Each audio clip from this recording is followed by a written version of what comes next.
शास्त्र तर असं सांगतंय की तुम्ही ना 50% 100-50-50 आहे ना 50-25-25 नत्र स्फुरत पालाश टाकलं तरी आपल्याला 100% उत्पादन होऊ शकतं. परंतु आता शेतकऱ्यांची अशी मनस्थिती झालेली की बस हे रासायनिक खत आलेले म्हणजे काय करायचे, गाड्याच्या गाड्या आणायच्या, ट्रेलरचे ट्रेलर आणायचे, शेतात विकून द्यायचे. ऊसासारख्या पिकाला तर जे आता रासायनिक खत झाले की त्या जमिनी अक्षरशः नापीक होण्याची वेळ आलेली आहे. तर आपलं त्या तणनाशकाचे जे रासायनिक कीटकनाशक आहे त्याच्या अंश कशा जातात, जनावरांच्या दुधामध्ये जातात आणि ते दूध कोणापर्यंत येतं, आपल्यापर्यंत येतं, ह्या लहान मुलांपर्यंत येतं. आता त्याचे एवढे भयान दुष्परिणाम जाणवायला लागले की त्याच्यामुळे अल्प वयामध्ये सुद्धा बघा, आम्ही ज्यावेळेस लहान होतो त्यावेळेस आपल्याला काय शुगर वगैरे असले लहान मुलांना कधी आपण पाहिले नव्हतं किंवा ते आजारी पडत नव्हते. आपल्याला कधी आपण इंजेक्शन घेतलं हे सुद्धा आपल्या लक्षात आता आठवत नाही आपल्याला लहानपणी कधी इंजेक्शन घेतलं असं म्हणून. परंतु हे सर्व कशामुळे झाले की ह्याच्यामुळे काय झाले की माणसाचे अन्नच, आपण जे अन्न खातो तेच अन्न प्रदूषित झालेले आणि त्याच्यामुळे आपल्या पूर्णपणे जी बॉडी जी डिकम्पोज झालेली आहे तिची रोगप्रतिकारक क्षमता कमी झालेली आहे. म्हणून आपल्याला सेंद्रिय शेतीकडे वळण्याशिवाय पर्याय नाही.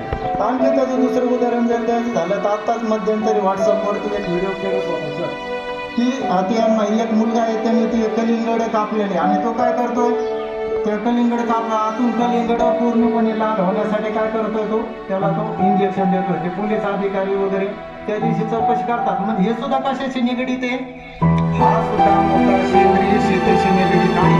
जरच आपण जर केमिकल नाही वापरले किंवा त्या केमिकलचं त्याचं इंजेक्शन त्याच्यामध्ये द्यायचं, कलिंगडामध्ये द्यायचं, ते केमिकल जर उपलब्ध जर नाही झालं किंवा सरकारने त्याच्यामध्ये आले तर तो केमिकल तिथं देईल का, आणि त्यांनी जर केमिकलयुक्त इंजेक्शन त्या खरबूजाला दिलं तर ते खरबूज आपल्या खाण्यात येणार नाही, आपल्या शरीरावरती त्याचे परिणाम होणार नाही, दुष्परिणाम होणार नाही. तर या अशा पद्धतीने आपल्या सगळं अन्न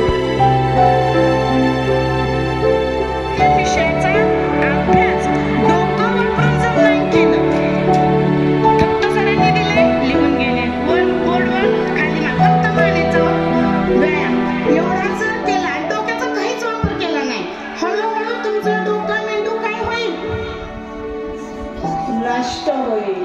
बरोबर ना? मग डोक्याचा वापर करावा का नाही?